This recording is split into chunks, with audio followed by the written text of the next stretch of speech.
बातमी पाहूयात। एमआयएमचे नेते वारिस पठाण यांना पोलिसांनी ताब्यात घेतले। वारिस पठाण यांना मीरा भाईंदरमध्ये जाण्यापासून पोलिसांनी आता रोखलेलं आहे। दहिसर नाक्यावर वारिस पठाण यांना पोलिसांनी ताब्यात घेतलंय। काही दिवसांपूर्वीच मीरा भाईंदरमध्ये राडा झालेला होता आणि त्यानंतर आज वारिस पठाण हे पोलिसांच्या भेटीला जाणार होते, त्याआधी त्यांना रोखण्यात आल्याचं पाहायला मिळतंय। महत्त्वाची अपडेट आपण पाहतोय। मीरा भाईंदरमध्ये जाण्यापासून त्यांना रोखलेलं आहे। दहिसर नाक्यावर वारिस पठाण यांना पोलिसांनी ताब्यात घेतलं असं पाहायला मिळतंय। तर पोलिसांसोबत त्यांची बाचाबाची देखील झाली। एमआयएमचे नेते वारिस पठाण यांना पोलिसांनी ताब्यात घेतल्याची सगळ्यात महत्त्वाची आणि मोठी अपडेट आपण पाहतोय।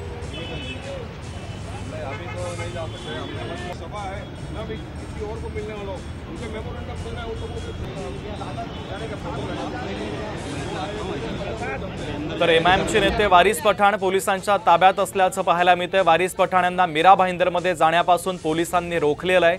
दहिसर नाक्यावर वारिस पठाण यांना पोलिसांनी रोखलं आणि ताब्यात देखील घेतलेलं आहे।